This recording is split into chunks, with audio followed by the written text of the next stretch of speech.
there's just no role for him at receiver. Can we see him beating out Quez Watkins as the so-called wide receiver 3? I can't.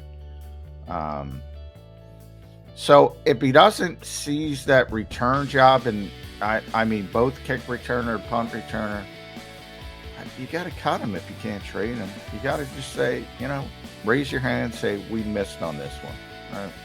You take a little bit of a salary cap hit, but this team's been willing. They've shown with Carson. That's nonsense anymore.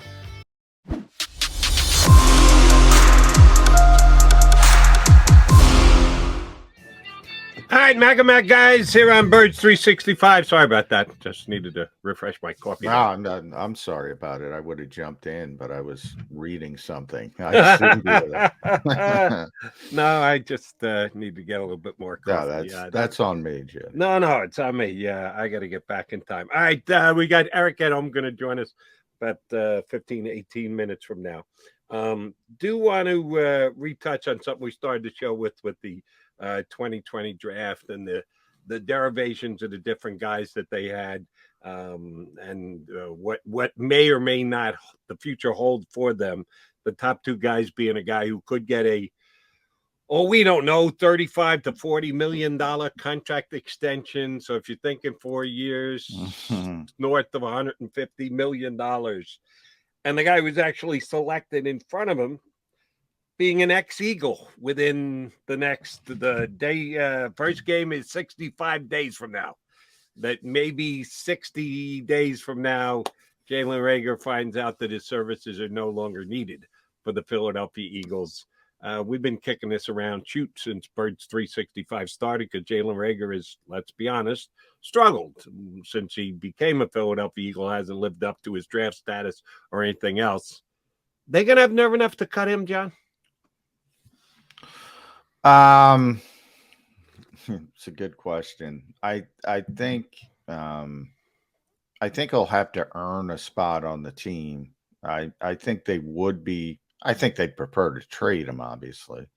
I do think they need a returner, so they don't have an obvious replacement if Jalen Reagor can't do it. We kind of saw last season. They started last season with Quez Watkins as the kick returner. He was not good at it, just not physical enough. So they kind of gone away from that. As Boston Scott can do it, but there's no sort of burst or anything. There's no big play part of it. Then you talk about the punts. Greg Ward, same. I mean, Greg can do it. Greg is very sure-handed. Greg's not going to turn the football over, but there's no explosiveness to it. And that's why they made the ship last year. But he's going to have to earn that job.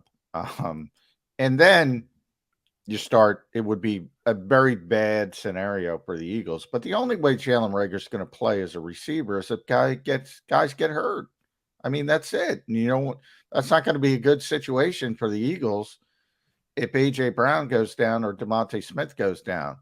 And even Quez Watkins, and we talked about Quez and Zach and with Chris Franklin, and I thought that was an interesting point. Eagles fans should hope to see more Zach Pascal than Quez Watkins because that'll indicate they're winning games, bottom line, because they'll be running the ball late. I thought that was a good point Chris made. There's just no role for him at receiver. Can we see him beating out Quez Watkins as the so-called wide receiver 3? I can't. So if he doesn't seize that return job, and I mean both kick returner, punt returner, you got to cut him if you can't trade him. You got to just say, raise your hand, say we missed on this one. You take a little bit of a salary cap hit, but this team's been willing. They've shown with Carson. That's nonsense anymore. They can't use that as an excuse anymore. After they showed what they were willing to do with Carson Wentz. Right. And even Fletcher Cox is still on the team. The dead money that they did just to reset his contract. They can't say stuff like that anymore. So if you're talking, I forget the number, I'll look it up. But 2 and change, I think. 2 and change, yeah, 2 and change. Come on. You can't blow that smoke anymore if you've shown what you're willing to do. So if you can't trade him, if he doesn't show he deserves to be the returner on this team, you got to cut him. You have to. Couple of things. I agree with you about the money aspect of it. That it's a non-defense defense. Oh, we don't want to just see the money go to waste. You wasted a whole bunch of money over the last couple of years. Don't tell me that you're going to be losing sleep over Jalen Reagor eating up some of your dead cap money.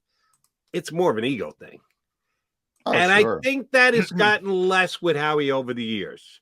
It hasn't completely evaporated. I do believe that the Eagles, both in putting together their roster and some influence as far as playing time goes, the front office getting into the ear, if not twisting the arm of the head coach as to who needs to be on the field. I think we still see evidence of that. So those who want to give Howie a complete pass for that, sorry, I'm going to disagree. I think he and his front office, mostly him, do have some pull and some say and do protect their draft picks. So if they were to move away from Jalen Reagor after 2 years, it would go a long way to me to show how he is going about this the way that you're supposed to as a general manager. Cold-hearted, best player. What have you done? What have you shown? Your draft status becomes irrelevant after 2 years. And if you're good enough, you play. If you're just good enough, you make the team. If you're not good enough, you're gone.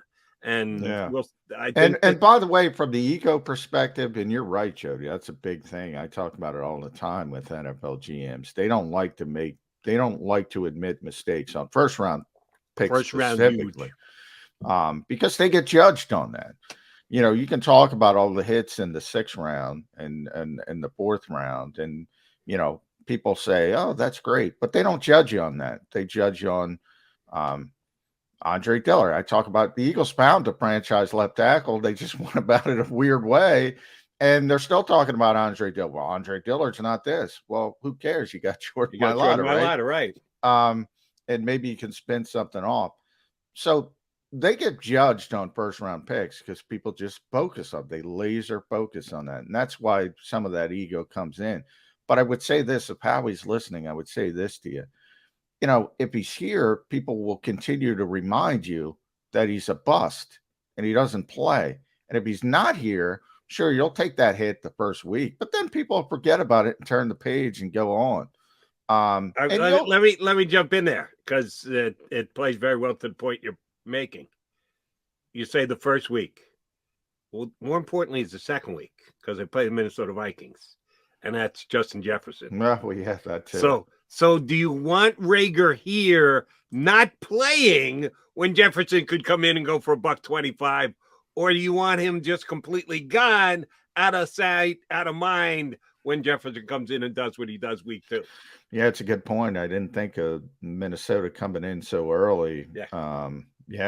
Yeah, Howie. So there's 2 good reasons. Look, if he earns his job, he earns his job. I have no problem with it. But if you're just keeping him around because he's a 2020 first-round pick, I mean, eventually it's coming because he's not beating out A.J. Brown. He's not beating out Devontae Smith. So anyway, he's not going to play a lot. He's a change of scenery guy. Jalen Reagor needs a change of scenery, bottom line. And I wholeheartedly agree with that he could go somewhere else and the change of scenery could restart, restoke, reignite his career. I'd bet against it, but it's not impossible. So I'd like to see him get that chance. The other first-round draft pick that you mentioned is Andre Dillard, who was the year before in 2019, who starts the year as the backup left tackle behind Jordan Mailata.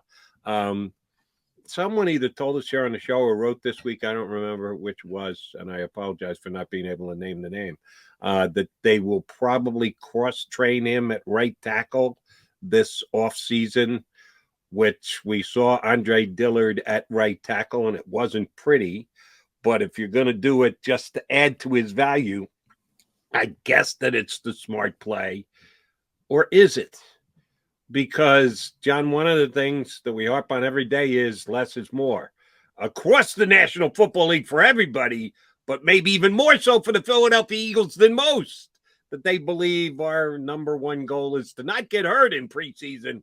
Well, then how the hell are you going to show that Andre Dillard can play right tackle? You're going to have your 3 preseason games. Yeah. I mean, look, I think everybody gets cross trained. It's kind of depending on your definition. Like Jeff Stoutland's trying to improve these guys, so he'll give them a look at different positions every once in a while. But if you're talking about um, real significant cross training, um, where the Eagles are preparing him to play right tackle as sort of the game day swing tackle, as most of the league would look at it. I don't think they're going to do that. I don't think they're going to do that because they're in a very unique circumstance because of their depth. Uh, Look, if Lane Johnson goes down, right, Jack Driscoll's playing Jack right Driscoll, tackle. yep. He's playing right tackle. If Jack Driscoll wins the right guard job, uh, um, then Jack Driscoll's probably still playing right tackle because then you'd insert Isaac Sayamalo and kick Jack Driscoll outside. And if Isaac was hurt, then you might even kick Jordan Mailata to the right tackle, as they did last year, because he's very comfortable doing it, and insert Andre Dillard at left tackle. You got to get down to like the 4th or 5th level before you even start talking about Andre Dillard at right tackle. So if I'm the Eagles, I'm like, well, what's the point? Let's let the guy get better at left tackle, get better at left tackle, get better at left tackle. That's where the value he has right now as a trade chip comes from being a left tackle. And he played last year at left tackle and was okay and was solid. Not great, but not bad. A lot of poor left tackles in this league. Yeah, I can't envision a scenario where he would play right tackle. So why are you going to waste your time? Would be my question. And you see, you've taken it step by step by step by step, which makes a lot of sense. And oh, by the way, I agree with all of your steps. And for me, it is, what are you going to get on tape? Because you're doing it because you think you're going to be able to sell. Howie Roseman's going to get on the phone with the general manager of a National Football League team and go, oh, and oh, by the way, have you seen him right tackle in your stinking practices? For 3 snaps in an exhibition game? Yeah. Are they really going to be able to sell that to another team? Oh, he's your left tackle. And if you really run into an issue, he can move over to right tackle. Nobody's buying that. The general manager is going to go on his computer and he's going to punch up a tape, and the tape's going to be when he actually played right tackle in games for the Philadelphia Eagles. And he was getting beat like a rented mule. That's not going to add any to the value of Andre Dillard. And I could already see it happening because let's be honest. I mean, Jordan and Lane aren't playing in preseason games. So, yeah, he might get some reps at right tackle in a preseason game. Somebody's got to play, you know. They probably don't even want Driscoll taking a lot of snaps in preseason games. Somebody's got to play, so he might get some snaps, and they might try to show off to some people. But I don't think that's the same as meaningful cross training. So I'll try to cut that off at the pass because I know fans will say, "Oh, Andre's playing right tackle. McMullen said he's not cross training." No, what I'm saying is meaningful, and the Eagles are not going to prepare him to play at right tackle because, it's. I can't even imagine how they would get there. Now, unlike Jalen Reagor, he is the number one, the top reserve left tackle. And you all think of Jordan Mailata as a monster in a wall and one that doesn't come down, but he could twist his knee and be out just as easy as anybody else on that offensive line. So you need last year he hurt his knee, was out for a while, and he's had some back problems as well. So yeah, I mean, the depth on the Eagles offensive line is it's impressive, and it's usually been needed at times, and that includes Jordan. So unlike his fellow first-round draft pick Jalen Reagor, there's a roster spot for Andre Dillard. It could end up being he gets no snaps for the entire year. He could be here all 17 weeks, and if Mailata doesn't get hurt, he might not see the field, but he's going to be dressed. He's going to be on the sideline every single week. That's not the given for Jalen Reagor. That he's not okay. Well, if he doesn't play that much, but he'll be that. No, not necessarily. He could be elsewhere. He could be gone. He could be cut. Dillard is not going to get cut. No, Dillard is either going to be traded or No. he's going to be here as the backup left tackle. Now the Eagles value Andre Dillard, and like I said, there aren't 32 better starting left tackles in the world. So, I mean, they know that he's going to be starting somewhere at left tackle in this league next year. Can't tell you where. And we'll see. They don't have a chance to sink or swim. But yeah, they still know he has value. They saw it last year. He was very effective when he was forced into action and playing. And by the way, Andre's in tremendous shape. You know, one of the things, and this happens with a lot of players, a lot of college players, and he just wasn't strong enough. I mean, he really, if you go back to when he was forced to play early, he struggled. His two biggest struggles were against Robert Quinn and Everson Griffin, two really experienced, really good pass rushers who've done it all, seen it all, and they just figured out right away that this kid's not strong enough. So if you watch those games, they just bull rushed him and put him on skates right back into the lap of the quarterback. He's gotten stronger. He understood it. And we'll see. We'll see if he's ever to the point where that's not going to be a deficiency, because he can do everything else athletically, mirror people. He can do all that stuff. Is he strong enough to hold up against those really, really smart pass rushers who've got, as they call it in the NFL, old man strength? I don't know. I don't know. And John has always been a bigger defender of Dillard than I have, but I will cut him this kind of slack. He always gets compared to Mailata. He just stands there next to Mailata, and you go, oh, okay, there's the big, strong guy, and there's the guy who's got to get more quality time in the weight room. It's not like he's a little weakling. He's just not as big as the guy. No, well, and it's always funny when same thing with Greg Ward. When you call Greg Ward slow, he's not slow for a normal human being. He's slow for an NFL receiver.